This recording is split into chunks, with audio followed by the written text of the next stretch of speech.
नमस्कार विद्यार्थी मित्रों, मैं डॉक्टर अजीत देव आप सभी का पवन वाघ एकेडमी के इस YouTube चैनल पर स्वागत करता हूं।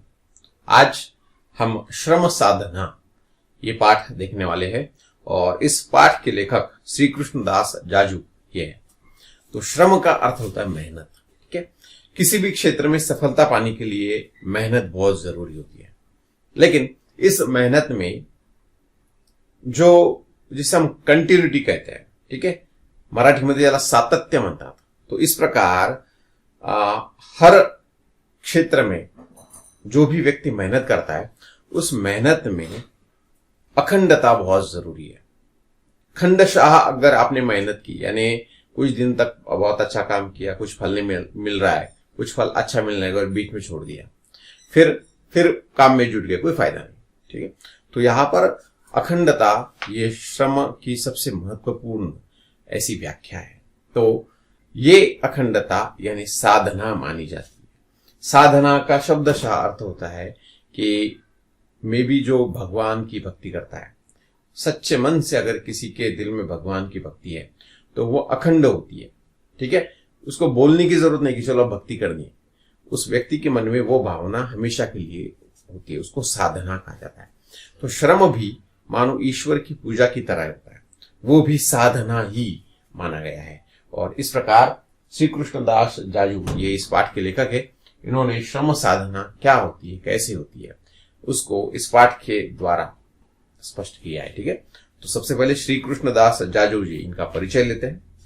इनका जन्म 1882 अकासर राजस्थान यहाँ पर हुआ और 1955 जयपुर राजस्थान यहाँ पर इनकी मृत्यु हुई। श्री कृष्णदास जी 1920 में महात्मा गांधी जी के संपर्क में आए और देश सेवा के कार्य में जुट गए। आपको लोग सम्मान स्वरूप तपोधन कहते थे, जिसको आप किसी व्यक्ति को उसके श्रेष्ठ कार्य के कारण नाम से बुलाते हैं और उसको कोई पद देते, जैसे गांधी जी को महात्मा ये पदवी लोगों ने दी, तो वैसे ही इनके अच्छे कार्य के कारण लोग उनको तपोधन नाम से जानते रहे। इनकी प्रमुख कृतियां है स्वराज प्राप्ति में सुधारक मीराबाई, जीवन का तात्विक अधिष्ठान आदि। इसके अतिरिक्त अनेक पुस्तकों के संपादन में अपना सराहनीय योगदान इन्होंने दिया है। सराहनीय इस शब्द का अर्थ होता है जो सराहा जाए, जिसकी वाहवाही हो, जिस काम की प्रशंसा हो, उसको सराहना कहते हैं। ठीक है, तो अनेक पुस्तकों के यहाँ पर संपादन का अर्थ होता है अलग अलग लेखकों, अलग अलग कवियों की जो कृतियां है वो एकत्रित करना, उसको संपादन कहते हैं। तो इन्होंने एक बहुत महत्वपूर्ण ऐसा काम भी संपादन का किया है। यह पाठ एक वैचारिक निबंध है। ठीक है, ये वैचारिक निबंध, जैसे मैंने इसके पहले भी शायद स्पष्ट किया था, वैचारिक निबंध लिखना आसान काम नहीं होता है।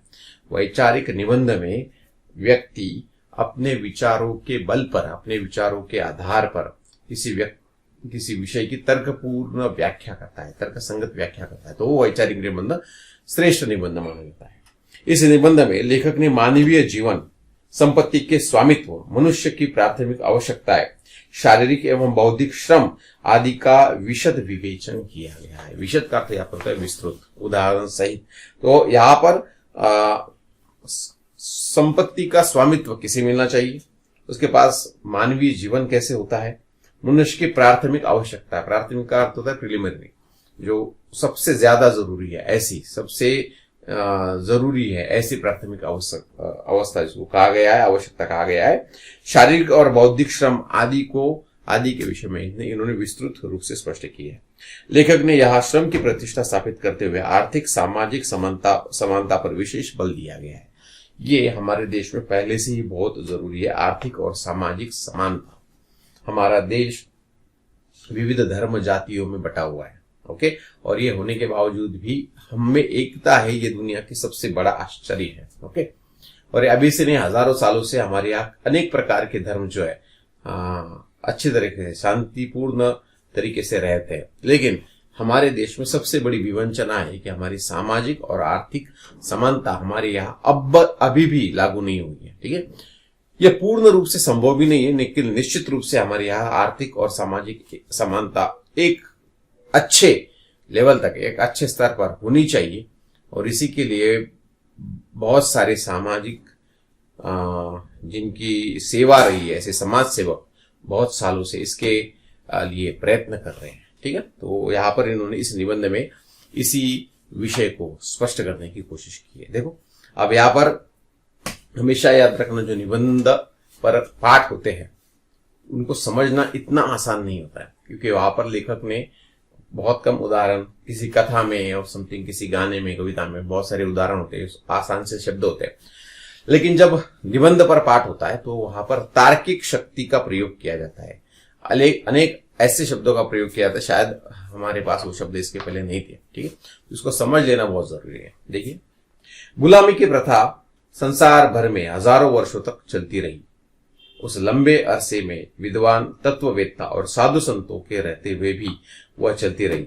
गुलाम लोग खुद भी मानते थे कि वह प्रथा उनके हित में, और फिर मनुष्य का विवेक जागृत हुआ। ठीक है, अब यहां पर गुलामी की जो प्रथा है, गुलामी की जो परंपरा है, ये सदियों से चलती आई है। और ये केवल भारत में था ऐसा नहीं, भारत से बाहर यूरोपियन कंट्रीज में, यूरोप खंड में ये गुलामी की परंपरा जो है ये बहुत सालों तक चलती रही। और कई तत्ववेत्ता हो, यानी फिलोसोफर हो, किसी प्रकार के समाज सेवक हो, साधु संत हो, ऐसों के काल में भी ये जो परंपरा है ये चलती आ रही है। और कुछ दिन तक ये गुलाम भी इसको स्वीकार करते थे, लेकिन जब उनको यह एहसास हुआ कि ये परंपरा अलग है और ये हमारे लिए अयोग्य है, मनुष्यों के लिए अयोग्य है, तब जाके इसमें क्रांति आने की शुरुआत हुई। ठीक है, और व्यक्ति का विवेक जागरूक हुआ। विवेक का अर्थ होता है क्या योग्य है और क्या अयोग्य है, इसको जानने की क्षमता, यानी विवेक। देखिए आगे, अपने जैसे ही हर मास और दुख की भावना रखने वालों को एक दूसरा बलवान मनुष्य गुलामी में जकड़ रखे, क्या यह बात न्यायोचित है? यह प्रश्न सामने आया। न्याय उचित, यानी न्याय के आधार पर जो है उसे न्याय उचित कहा जाता है। ठीक है, तो उचित यानी योग्य या अयोग्य। ठीक है, हम जब पूछे क्या ये उचित है, क्या ये योग्य है, तो किसी व्यक्ति को अपने ही जैसे हाड़मास वाले लेकिन उसकी शक्ति ज्यादा है, ऐसे व्यक्ति ने दूसरे व्यक्तियों को अपना गुलाम बनाना, ये क्या ये बात योग्य है? ऐसा सवाल यहाँ पर मनुष्य के सामने आया। इसको हल करने के लिए आपस में युद्ध भी हुए। अंत में गुलामी की प्रथा मिटकर रही। इसी प्रकार राजाओं की संस्था की बात है।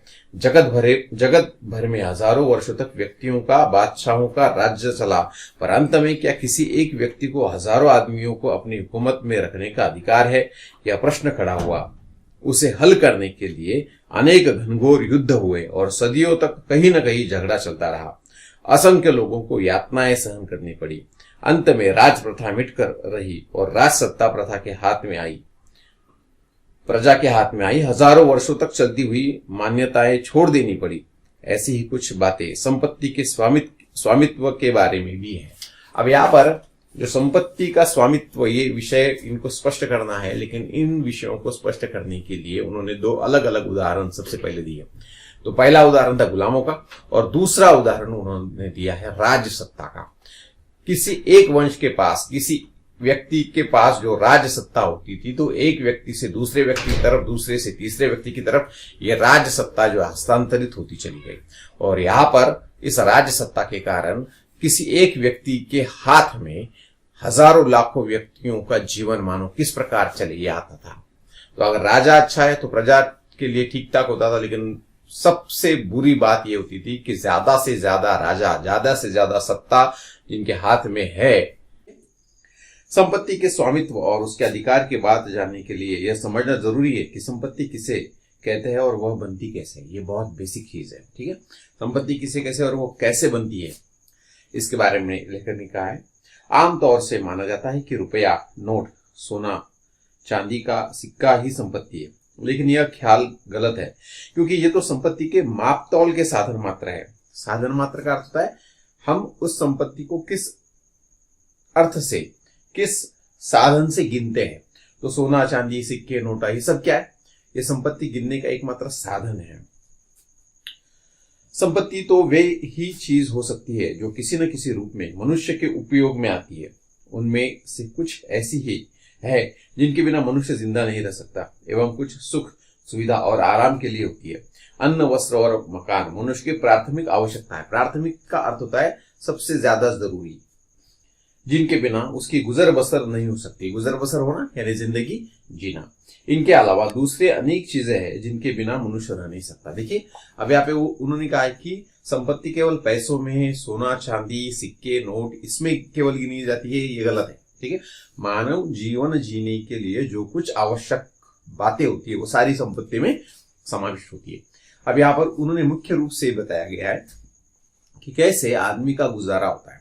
तो अब देखिए इन्होंने बताया कि सुख सुविधा भरा जीवन जीने के लिए या प्राथमिकता सबसे पहले जरूरी है, यानी जो बेसिक चीजें है, अन्न वस्त्र और निवारा। उसके साथ साथ फिर आगे की अपनी जो लाइफ है, जीवन है, जो लैविश लाइफ है, जो लैविश जीवन है, वो अलग माना गया है। ठीक है, तो प्राथमिक जरूरतें जो है अन्न वस्त्र और निवारा ये है। अब काल के अनुसार ये जो संपत्ति का स्वरूप है ये बदलता रहता है। एक जमाना था जहां पर गोधन माना गया था, क्योंकि गाय सबसे महत्वपूर्ण मानी जाती थी। फिर धीरे धीरे खेती की ओर मनुष्य जो है आगे बढ़ने का रहा, तो जमीन संपत्ति के तौर पे मानी जाने लगी। फिर घर, फिर संपत्ति, सोना चांदी पैसा, ये स्वरूप सब बदल रहा है। देखो आगे प्रश्न उठता है कि संपत्ति रूपी ये सब चीजें बनती कैसी है। सृष्टि में जो नानाविध द्रव्य तथा प्राकृतिक साधन है उनको लेकर मनुष्य शरीर श्रम करता है, तब यह काम की चीजें बनती है। अतः संपत्ति के मुख्य साधन दो है, सृष्टि के द्रव्य और मनुष्य का शरीर श्रम। यंत्र से कुछ चीजें बनती दिखती है, पर वे यंत्र भी शरीर श्रम से बनते हैं और उनको चलाने भी प्रत्यक्ष या अप्रत्यक्ष शरीर श्रम की आवश्यकता होती है। केवल बौद्धिक श्रम से कोई उपयोगी ही चीज नहीं बन सकती, अर्थात बिना शरीर श्रम के संपत्ति का निर्माण नहीं हो सकता। अब यहाँ पे सबसे महत्वपूर्ण बात बताई है उन्होंने कि जो नानाविध द्रव्य बनते हैं, द्रव्य का अर्थ होता है संपत्ति, वो कैसे, एक तो प्राकृतिक संपत्ति होती है और द्रव्य संपत्ति होती है। अब यहाँ पर उन्होंने बताया है कि यहाँ पर संपत्ति, अब आप कहोगे कि श्रम करने से संपत्ति प्राप्त होती है, तो यंत्र से यानी अलग अलग मशीन सब बनी है जिसमें मनुष्य का कोई रोल नहीं होता है, काम नहीं होता है। तो यहाँ पर लेखक का कहना है कि वो यंत्र बनाने के लिए ही मानव बना है, क्योंकि यंत्र जो ऑटोमेटिक नहीं बनेंगे, उसको बनाना ये भी मानवीय काम है। तो बौद्धिक श्रम, ठीक है, तो ये जरूरी है, लेकिन उसके साथ साथ शारीरिक श्रमों का महत्व भी लेखक उतना या उनसे ज्यादा मानते हैं। ये बहुत महत्वपूर्ण चीज है। ठीक है, तो यहाँ पर संपत्ति का निर्माण केवल बुद्धि के बल पे होता है ऐसा बिल्कुल नहीं, तो शारीरिक श्रम ये ज्यादा महत्वपूर्ण है, ऐसे लेखक बताते हैं। ठीक है, आगे देखेंगे संपत्ति के स्वामित्व में शरीर श्रम करने वालों का स्थान क्या है। जो प्रत्यक्ष शरीर श्रम के काम करते हैं उन्हें तो गरीबी या कष्ट में ही अपना जीवन बिताना पड़ता है, और उन्हीं के द्वारा उत्पत्तित संपत्ति दूसरे थोड़े से हाथों में ही इकट्ठा हो रहती है। श्रमजीवियों की बनाई हुई चीजें व्यापारियों या दूसरों के हाथों में जाकर उनके लेन देन से कुछ लोग मालदार बन जाते हैं। वर्ष भर मेहनत कर किसान अन्न पैदा करता है, लेकिन बहुत दफा तो उसकी खुद की आवश्यकताएं भी पूरी नहीं होती, पर वही अनाज व्यापारियों के पास जाकर उनको धनवान बनाता है। संपत्ति बनाते हैं मजदूर और धन इकट्ठा होता है उनके पास जो केवल व्यवस्था करते हैं, मजदूरी नहीं करते। अब यहाँ पे देखिए ये बहुत गहरा अर्थ यहाँ पर लेखक बता रहे हैं कि श्रम करने से अगर संपत्ति निर्माण होती है तो जो जितना ज्यादा श्रम करेगा उसके पास उतनी ज्यादा संपत्ति होनी चाहिए, लेकिन ऐसा नहीं है। यही इस जीवन की, यही इस विश्व की सबसे बड़ी विडंबना है। किसी भी देश में जाइए, दुनिया के किसी भी कोने में जाइए, जो जितना ज्यादा श्रम करता है उसके पास उतना कम पैसा है, और जो कम श्रम कर रहा है उसके पास ज्यादा है। यानी ये क्या हुआ, ये विरोधाभास हुआ। किसान मजदूर बेचारे साल भर मेहनत करते हैं, लेकिन उन्होंने जो कुछ निर्माण किया है उसके बलबूते पर, शायद वो फिर धान हो या फिर और कुछ भी बातें हो, ओके, कारखाने में भी आप देखना मजदूर बेचारा काम करता है, फायदा मालिक को होता है। किसानों ने जो अनाज पैदा किया है वो बेचारे खेतों से निकालते हैं, जब मंडी में आते हैं, ठीक है, या बाजार में आते हैं, तो व्यापारी लोग उनसे बहुत कम दामों में खरीद कर उसे बहुत दुगने या उससे भी ज्यादा दामों में बेचते हैं। यानी फायदा किसका है, किसानों का नहीं। उनका तो जीवन ही ऐसा हो गया है कि उन्होंने जो कुछ पैदा किया है उन चीजों पर उनका जीवन जैसे तैसे चलता है। फायदा होता है व्यापारियों को और वो मालदार बनते हैं। यानी जो कम श्रम करता है वो ज्यादा पैसे ले रहा है, और जो ज्यादा से ज्यादा मेहनत कर रहा है उसका जीवन और कष्टमय और दुखमय हो रहा है। ठीक है, आगे देखेंगे जीवन निर्वाह या धन कमाने के लिए। अब जीवन निर्वाह करना यानी जीवन चलाना, ठीक है, या धन कमाने के लिए अनेक व्यवसाय चल रहे हैं। इनके मोटे तौर पर दो वर्ग किए जा सकते हैं। कुछ व्यवसाय ऐसे हैं जिनमें शरीर श्रम आवश्यक है और कुछ ऐसे जो बुद्धि के बल पर चलाए जाते हैं। पहले प्रकार के व्यवसाय को हम श्रमजीवियों के व्यवसाय कहे और दूसरे को बुद्धिजीवियों के। राजकाज चलाने वाले मंत्री आदि तथा राज के कर्मचारी ऊंचे पद से लेकर नीचे के क्लर्क तक, न्यायाधीश, वकील, डॉक्टर, अध्यापक, व्यापारी आदि ऐसे हैं जो अपना भरण पोषण बौद्धिक काम से करते हैं। शरीर श्रम से अपना निर्वाह करने वाले हैं किसान, मजदूर, बढ़ई, राज, लोहार। समाज के व्यवहार के लिए इन बुद्धिजीवियों और श्रमजीवियों दोनों प्रकार के लोगों की जरूरत है, पर सामाजिक दृष्टि से इन दोनों के व्यवसायों के मूल्यों में बहुत फर्क है। ठीक है, व्यवसाय मूल्य ये सबसे इंपॉर्टेंट वर्ड है, शब्द है इस पूरे पैराग्राफ में। क्या व्यवसाय मूल्य? यानी जो कुछ आप व्यवसाय करते हो उसका या उस कार्य के बदले में आपको क्या मिल रहा है, ये बात बराबर है। तो अब देखो, जो कुछ बुद्धिजीवी है, फिर वो वकील हो, डॉक्टर हो, इंजीनियर हो, शिक्षक हो, कोई भी हो, अध्यापक हो, कोई भी, तो या फिर राजा क्यों ना हो, तो ये क्या है? ये केवल बुद्धिजीवी है, अपने बुद्धि पर अपना काम करने वाले। इनको शारीरिक श्रम नहीं होते। अब देखो, लेखक का जो कहना है ना, उसके विपरीत आप मत जाओ। उसका कहना ये नहीं है कि जो बुद्धिजीवी है वो अयोग्य है और उनको इतना पैसा नहीं मिलना चाहिए, लेकिन उनकी अपेक्षा ये है जितने बुद्धिजीवी वर्गों को पैसा मिलता है, द्रव्य मिलता है, उतना ही श्रमजीवियों को भी मिलना चाहिए। और आपको ये बताते हुए मुझे आनंद होता है कि भारत में जब घटना लिखी दी गई, हमारा संविधान लिखा गया, तो डॉक्टर बाबा साहब अम्बेडकर ने श्रमजीवियों, जो भी कष्ट करते हैं, जो भी मेहनत करते हैं, उनके क्या क्या राइट्स, क्या क्या रूल्स उनको होने चाहिए, उनकी क्या क्या सुविधाएं मिलनी चाहिए, ये उन्होंने बहुत गहराई से लिखा है। इसी कारण आज भारत का श्रमजीवी जो कुछ मिल पा रहा है ना, उसको एक थोड़ी बहुत जो अच्छी कंडीशन है, वो केवल उनके कारण है। ठीक है, नहीं तो आज आप पुराने जमाने में देख लीजिए, भारत में हो या यूरोप में हो, कहीं पर भी हो, श्रमजीवियों को इतने पैसे नहीं मिलते थे जितने बौद्धिक लोगों को मिलते हैं। ठीक है, तो यहाँ पर आज लेकिन ऐसी स्थिति आ रही है कि श्रमजीवियों की अवस्था बहुत बुरी हो रही है। तो यहाँ पर एक प्रकार से लेखक ने तुलना की है कि कैसे श्रमजीवी लोग जी रहे हैं और बौद्धिक लोग जी रहे हैं, और श्रमजीवियों को पैसे कम मिलने के कारण समाज में एक दूही जो है वो निर्माण हुई है, जो विपरीतता होती है, एक दूसरे से अलगता होती है, वो निर्माण हुई है। ठीक है, आगे देखिए, बुद्धिजीवियों का जीवन श्रमजीवियों पर आधारित है। अब देखो, बुद्धिजीवी का जीवन श्रमजीवियों पर आधारित है, और केवल बुद्धिजीवी नहीं, मैं तो कहूंगा हमारा पूरा समाज श्रमजीवियों पर आधारित है। कैसे? समझो ऐसा है कि 1 दिन, 8 दिन, 10 दिन, 12 दिन, 15 दिन जो सफाई कामगार जो उन्होंने छुट्टी ले ली, आए नहीं हो, देखना सब तरफ गंदगी फैलेगी, बराबर है। किसी को भी आसानी से जीना क्या होता है ये समझ में नहीं आएगा। तो आज ये लोग हैं, हम भले कहते हैं गटर साफ करने वाले, लेकिन अगर उन्होंने साफ नहीं की तो देखना हमारे घर के हाल क्या होगा। समाज में सब तरफ गंदगी फैल जाएगी और हमारा जीवन बदतर से बदतर, बुरे से बुरी अवस्था में जाएगा। इसलिए श्रमजीवी उतने ही महत्वपूर्ण है। ऐसा होते हुए भी दुर्भाग्य यह है कि श्रमजीवियों की मजदूरी एवं आमदनी कम है, समाज में उनकी प्रतिष्ठा नहीं, और उनको अपना जीवन प्रायः कष्ट में ही बिताना पड़ता है। ये दोनों तरफ से मारे विचारों को, एक तरफ पैसा भी नहीं और दूसरी तरफ इज्जत भी नहीं, और इसीलिए श्रमजीवियों को अपना जीवन बुरी अवस्था में बिताना पड़ता है। आगे देखिए, व्यापारी और उद्योगपतियों के लिए अर्थशास्त्र ने यह नियम बताया है कि खरीदी सस्ती से सस्ती हो और बिक्री महंगी से महंगी। मुनाफे की कोई मर्यादा नहीं। जो कारखाना मजदूरों के शारीरिक श्रम के बिना चल ही नहीं सकता, उसके मजदूर को 1500 मासिक से अधिक भले ही न मिले, पर व्यवस्थापकों और पूंजी लगाने वालों को हजारों लाखों का मिलना गलत नहीं माना जाता। अब ये अर्थशास्त्रियों की गलती है, मानो ऐसा लेखक कह रहे हैं कि अर्थशास्त्रियों ने जो कुछ बनाया है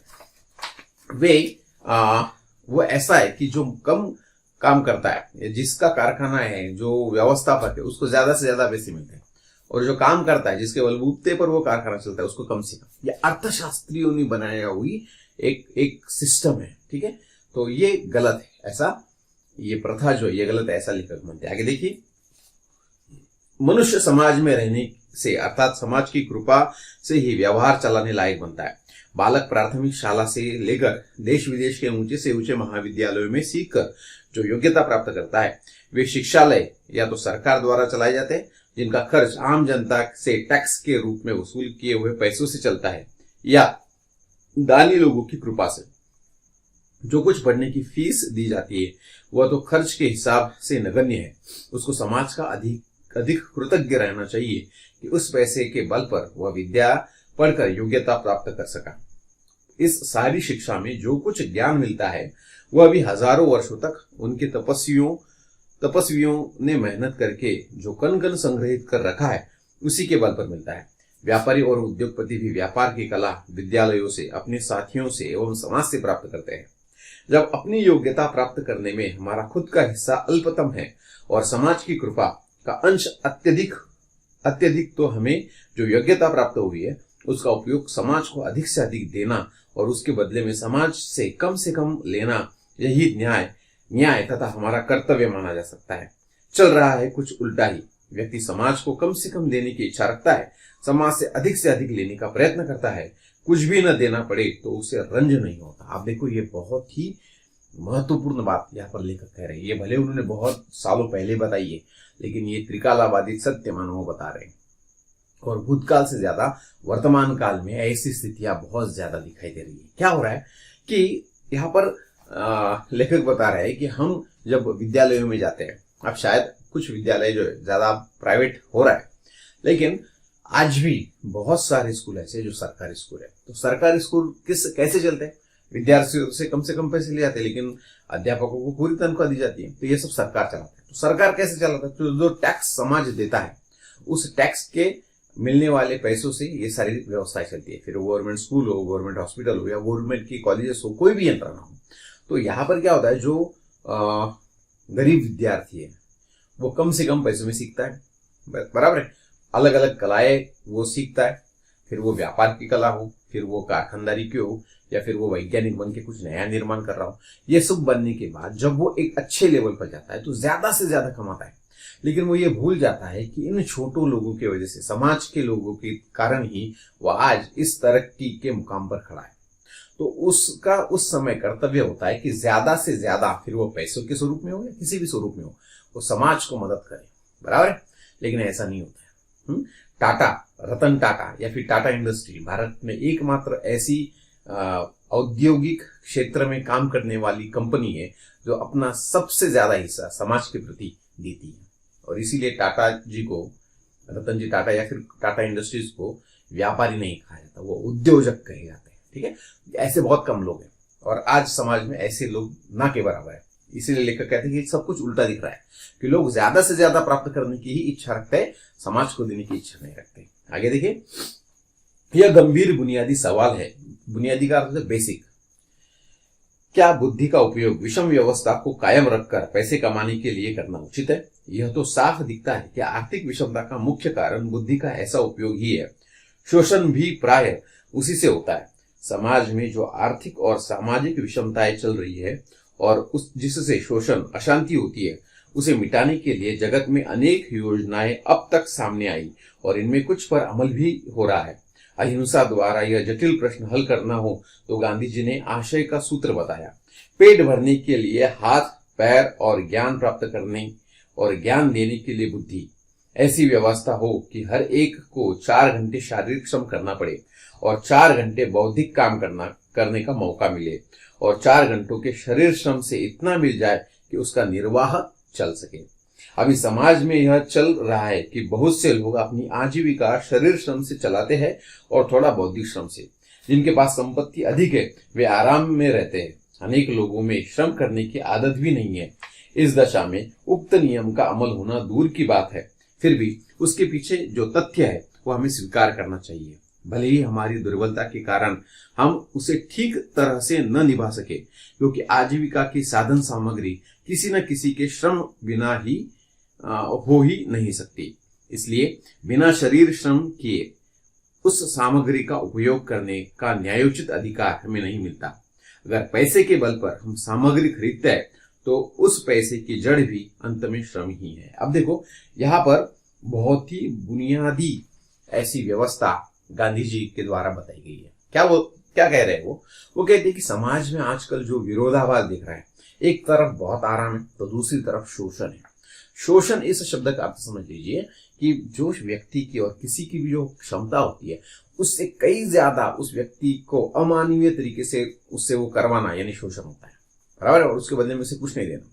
तो ये विरोधाभास है। तो गांधी जी कह रहे हैं कि श्रमजीवी जो लोग हैं वो अपना काम करते हैं, लेकिन बौद्धिक काम बहुत कम करते हैं। बराबर, बौद्धिक लोग अपना बौद्धिक काम करते हैं लेकिन श्रम बिल्कुल भी नहीं करते। तो गांधी जी ने इसका उपाय निकाला। उनका कहना है कि हर एक व्यक्ति को श्रम करने ही चाहिए, भले वो उसका बौद्धिक कार्य क्यों ना हो। अध्यापक हो, फिर वो राजा हो, फिर वो मंत्री हो, फिर वो न्यायाधीश हो, कोई भी हो, ये बौद्धिक काम करने वालों को शारीरिक श्रम ये बिल्कुल करनी ही चाहिए, जिसे हम कहते हैं कि कंपल्शन। ठीक है, तो उस व्यक्ति को वो चीज कुछ भी करके करनी है। ऐसी अगर हम व्यवस्था बनाएं कि जो शारीरिक श्रम करता है उसको थोड़ी देर बौद्धिक भी, यहाँ 4-4 घंटे उन्होंने डिवाइड किया। ठीक है, 12 घंटे का दिन होता है, 12 घंटे की रात होती है, तो यहाँ पर उन्होंने इस 12 घंटे को 4 भागों में विभाजित किया। ठीक है, तो ऐसे व्यक्तियों को श्रम भी करनी चाहिए जो बौद्धिक है, और उनको अपने स्वयं के लिए भी कुछ समय देना चाहिए। तो ये जब होगा तो ही समाज में संतुलन होगा, तो ही श्रमजीवियों की क्या अवस्था है ये हम समझ सकते। देखो, किसान की अवस्था, किसान को कितने कष्ट सहने पड़ते हैं, ये सिर्फ बोलने से नहीं पता चलता। जिस दिन हम स्वयं खेती पर जाएंगे, खेती करेंगे, फिर हमें समझ में आएगा खेती करना कितना मुश्किल है, तब जाके हमारे दिल में किसान के प्रति आदर निर्माण होगा। यही भावना गांधी जी की है। जब तक हर एक व्यक्ति श्रम नहीं करेगा, जब तक हर श्रमिक बौद्धिक काम नहीं करेगा, तो एक दूसरे की तकलीफ, एक दूसरे की जो योग्यताएं और अयोग्यताएं जो भी है वो उन लोगों को समझ में नहीं आएगी। तो ये तरीका बहुत ही जरूरी है, पर ये ऐसा हो नहीं सकता, क्योंकि यहाँ पर श्रमिक जो है वो कितना बौद्धिक काम करेंगे ये आशंका है। और दूसरी सबसे बड़ी, और जो जिसे हम करना नहीं चाहेंगे, जो बौद्धिक काम के लोग हैं वो हरगिज श्रमिक काम करने के लिए तैयार नहीं होंगे। आगे देखें, धनिक लोग अपनी ज्यादा संपत्ति का उपयोग समाज के हित में ट्रस्टी के तौर पर करें। संपत्ति दान यज्ञ और भूदान यज्ञ का भी आखिर आशय क्या है? अपने पास आवश्यकता से जो कुछ अधिक है उस पर हम अपना अधिकार न समझकर उसका उपयोग दूसरों के लिए करें। यह भी बहस चलती है कि धनिकों के दान से सामाजिक उपयोग के अनेक बड़े बड़े कार्य होते हैं, जैसे कि अस्पताल, विद्यालय आदि। अगर व्यक्तियों के पास संपत्ति इकट्ठी न हो तो समाज को ये लाभ कैसे मिलेगा? वास्तविक में जब संपत्ति थोड़े से हाथों में बंधी न रहकर समाज में फैली रहेगी तो सहकार पद्धति से बड़े पैमाने पर ऐसे काम आसानी से चलने लगेंगे और उनका लाभ लेने वाले याचक या दीन की तरह नहीं, सम्मान पूर्वक लाभ उठाएंगे। देखो, यहाँ पर जो शब्द प्रयोग किया गया है ना कि सहकार, सहकार का अर्थ होता है एक दूसरे के मदद से आगे बढ़ना। ठीक है, तो जब समाज में लोगों के पास धन इकट्ठा नहीं होगा तो वो ट्रस्टी बन के अलग अलग काम नहीं कर पाएंगे। तो यहाँ पर यह भी जरूरी है कि समाज के किसी ग्रुप के पास धन निर्माण हो, ज्यादा से ज्यादा धन निर्माण हो, लेकिन उन्होंने वो धन समाज के लिए प्रयोग करना चाहिए। देखो, जैसे अलग अलग विद्यालय होते हैं, अलग अलग अस्पताल होते हैं, कोई बहुत सारी अच्छी सामाजिक संस्था होती है जो कुछ ना कुछ, जैसे लायंस क्लब हो और बाकी बहुत सारी संस्थाएं। ठीक है, तो ऐसी संस्थाएं क्या करती है, जो समाज में ऐसे लोग हैं कि जिनको उन चीजों की कमी है और वो उनकी परिस्थिति इतनी अच्छी नहीं है कि वो उन चीजों को खरीद पाए, तो ऐसे लोगों के लिए उनको जो कुछ उनकी जरूरत है वो पूरा करने के लिए ये संस्थाएं आती है। ठीक है, तो यहाँ पर जो कुछ अमीर है, जो कुछ धनी लोग हैं, उन धनी लोगों का ये कर्तव्य है कि समाज के गरीब तबके के लिए उन्होंने जो धन यज्ञ है, जैसे हम ज्ञान यज्ञ कहते हैं, ज्ञान मुफ्त में बांटना, वैसे धन इन लोगों के लिए खर्च करना जरूरी है। ठीक है, और दूसरा यहाँ पर जो शब्द प्रयोग किया गया है कि भूदान, ये भूदान जो है ना, ये बहुत बड़ी मूवमेंट, एक बहुत बड़ी क्या कहेंगे हम, एक ऐसा कार्य गांधी जी के द्वारा किया गया है जिसे विनोबा भावे ने आगे चलाया कि जिन लोगों के पास हजारों एकड़ जमीन है, उनको खुद पता नहीं था कि अपने पास कितनी जमीन है, ऐसे लोगों से वो जमीन दान में लेकर उन्होंने ऐसे लोगों को बांटा कि जिनके पास कुछ भी नहीं है। ठीक है, तो भारत स्वतंत्र होने के बाद ये सबसे बड़ा यज्ञ, ये सबसे बड़ा एक सामाजिक जिसे हम कहेंगे गतिविधि, ठीक है, ये इस भूदान यज्ञ के द्वारा चलाई गई है। तो जो अमीर लोग हैं उनके द्वारा ये काम किसी भी तरीके से होना ही चाहिए। आगे देखिए, अर्थशास्त्री कहते हैं कि उत्पादन की प्रेरणा के लिए व्यक्ति को स्वार्थ के लिए अवसर देने होंगे, वरना देश में उत्पादन और संपत्ति नहीं बढ़ सकेगी, बचत भी नहीं होगी। अनुभव बताता है कि पूंजी गरीबी या बेकारी की समस्या हल नहीं कर सकी है। नैतिक दृष्टि से भी स्वार्थ वृत्ति का पोषण करना योग्य नहीं। बहुत करके स्वार्थ का अर्थ होता है परार्थ की हानि। परार्थ का अर्थ होता है दूसरों का फायदा, ठीक है। स्वार्थ यानी केवल अपनों का फायदा। आगे देखिए, उसी से स्पर्धा बढ़ती है जिसके फलस्वरूप कुछ थोड़े से लोग ही लाभ उठा सकते हैं, बहुसंख्यकों को तो हानि ही पहुंचती है। मानवोचित सहयोग की जगह जंगल का कानून या मत्स्य न्याय चलता है। मानव उचित, जो मानव को अच्छा लगे ऐसी बातें छोड़कर जंगल का राज या मत्स्य न्याय चलता है। जंगल का राज यानी क्या, तो जंगल में जो ताकतवर होता है वही श्रेष्ठ होता है। पानी में भी क्या होता है, जो मछली बड़ी होती है वो छोटी मछलियों को खाती है। तो यहाँ पर अर्थशास्त्रियों की दृष्टि से क्या हो रहा है कि ऐसी व्यवस्था बनाई गई है कि जिसकी लाठी उसके भैंस, जिसके पास शक्ति है, जिसके पास संपत्ति है और संपत्ति बनाता चला जाएगा। तो ये अयोग्य है। लेकिन ये अर्थव्यवस्था बन चुकी है कि जो पैसे वाले हैं, जो पूंजीपति है वो ज्यादा बढ़ेंगे और जो गरीब है उनकी गरीबी बेकारी जो है वो आगे जो है वो नष्ट नहीं, वो चलती ही रहेगी, ठीक है। तो ये अयोग्य बात है, ऐसा लेखक जो है वो कहते हैं। आखिर यह देखना है कि समाज का कल्याण किस वृत्ति से होगा। वृत्ति का अर्थ होता है व्यवहार की पद्धति। अगर समाज में स्वार्थ वृत्ति के लोग अधिक हो तो क्या कल्याण की आशा रखी जा सकती है। समाज तो परोपकार वृत्ति के बल पर ही ऊंचा उठ सकता है। संपत्ति बढ़ाने के लिए स्वार्थ का आधार दोषपूर्ण है। तो स्वार्थ का आधार दोषपूर्ण होने का अर्थ होता है कि स्वार्थ यानी जहां पर केवल स्वयं का फायदा देखा जाता है, और परार्थ का अर्थ होता है जहां पर दूसरों का फायदा होता है। तो आज की ये अर्थव्यवस्था बदलनी चाहिए, ऐसा लेखक का कहना है कि कुछ आधार पर, अब देखो पूरी तरह वो बदल नहीं जा सकती, लेकिन उसमें बदलाव ये लिया जा सकता है कि जो कुछ लोग कमा रहे हैं, अगर एक मर्यादा के ज्यादा उनके पास धन हो तो उन्होंने वो धन समाज कार्य में लगा देना चाहिए कि उसके बल पर जो गरीब है उनका जीवन अच्छे से वो बिता सके। इस संबंध में कुछ भाई अमेरिका का उदाहरण पेश करते हैं। अब अमेरिका में कैसी व्यवस्था है वो देखिए। कहते हैं कि जिनके पास संपत्ति इकट्ठा हुई है उन पर कर लगाकर कल्याणकारी राज्य की स्थापना की जाए। उसी आधार पर भारत को कल्याणकारी वेलफेयर राज्य बनाने की बात चल रही है। कल्याणकारी राज्य का अर्थ यह समझा जाता है कि सब तरह के दुर्बलों को राज्य सत्ता द्वारा मदद मिले, अर्थात बड़े पैमाने पर कर वसूली करके उसी से गरीबों को सहारा दिया जाए। भारत जैसे देश में क्या इस बात पर बन पाना संभव है। प्राथमिक आवश्यकताओं के बारे में मनुष्य अपने पैरों पर खड़े रहने लायक हुए बिना स्वतंत्र नहीं रह सकता। किसी न किसी प्रकार उसे पराधीन रहना ही होगा। अब यहाँ पर जैसे अमेरिका में व्यवस्था है कि ज्यादा से ज्यादा धनिक लोगों से टैक्स लिया जाता है और अच्छे राज्य बनाए जाते हैं, जहां पर जो गरीब लोग हैं उन गरीब लोगों को अच्छी व्यवस्था मिले, ये उनकी कल्पना है। तो लेखक कहते हैं कि क्या ये कल्पना भारत में संभव है। अगर संभव नहीं है तो उसे संभव बनाने का प्रयास करना चाहिए, क्योंकि एकमात्र रास्ता है कि गरीबों को अच्छा शासन मिलने के लिए, गरीबों की व्यवस्था अच्छे से अच्छी होने के लिए ये एकमात्र रास्ता जो है, ऐसा लेखक कहते हैं कि इस रास्ते के कारण कुछ समय के बाद जो गरीब होते हैं उनकी पराधीनता कम होगी। पराधीनता का अर्थ होता है दूसरों पर निर्भर रहना, उसको पराधीन कहा जाता है। आगे देखिए, हमारी सामाजिक विचारधारा में एक बड़ा भारी दोष है। हम शारीरिक श्रम करना नहीं चाहते, वरन उसे हीन दृष्टि से देखते हैं, और जिनको शरीर श्रम करना पड़ता है उन्हें समाज में हीन दर्जे का मानते हैं। अब ये बहुत बड़ा दोष हमारे समाज में है। जो शारीरिक श्रम करते हैं उनको हीन माना जाता है। इसलिए हमारे समाज में कोई भी शारीरिक श्रम नहीं करना पड़ता है। किसान भी है तो अपने बेटे को कहता है बेटा कुछ पढ़ लिख आगे बढ़, किसान मत बन क्योंकि यह तकलीफ है, ठीक है।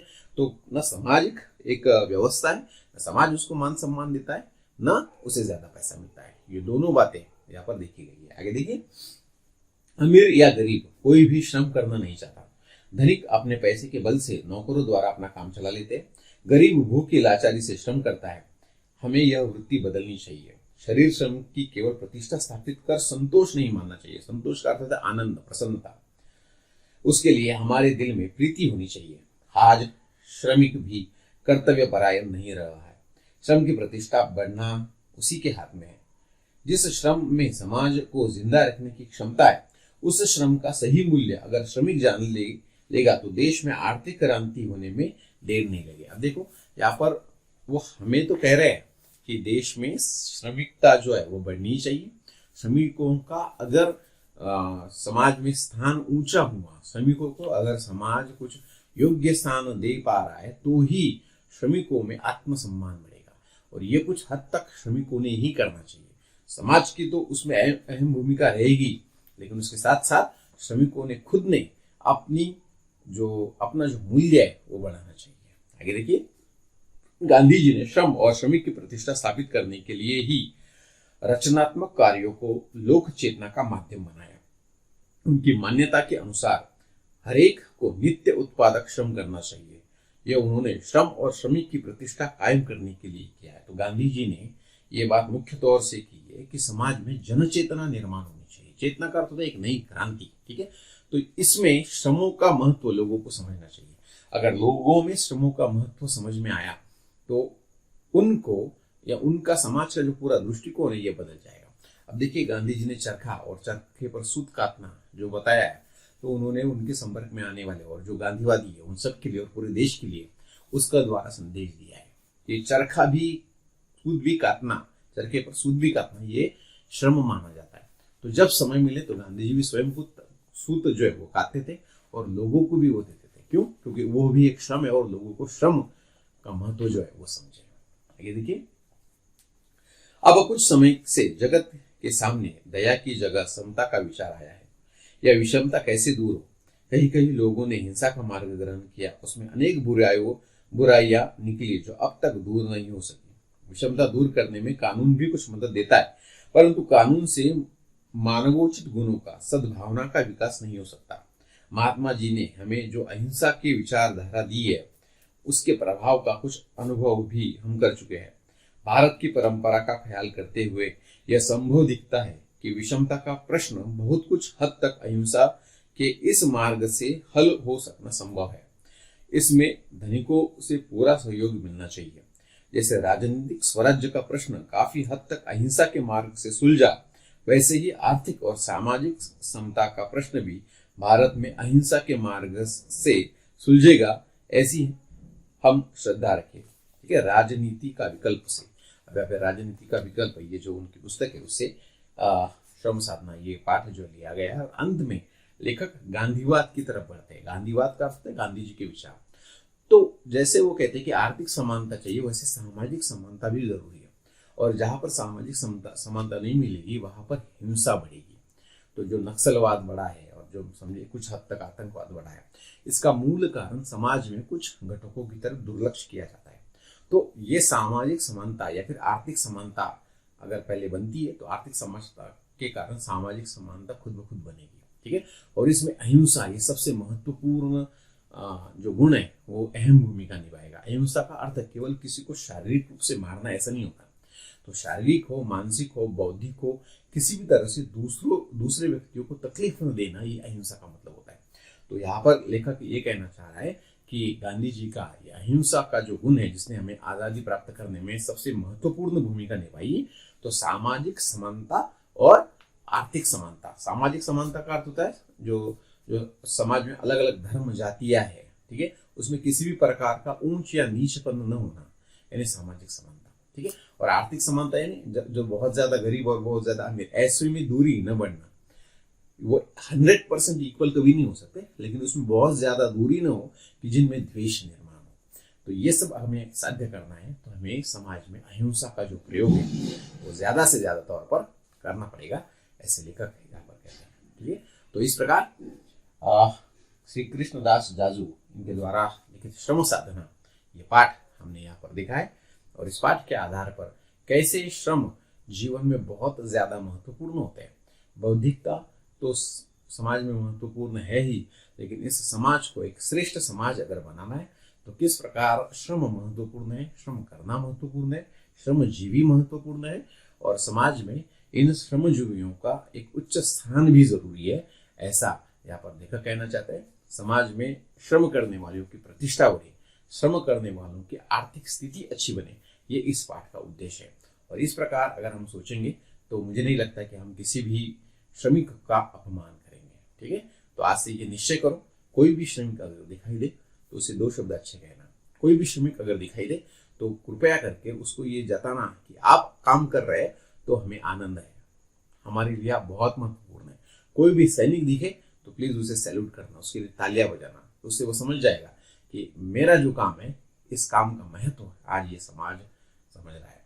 समाज का हर एक तिनका, समाज का हर एक हिस्सा अगर खुश है, आनंदित है, तो ही वो समाज और वो देश आगे की ओर बढ़ता है।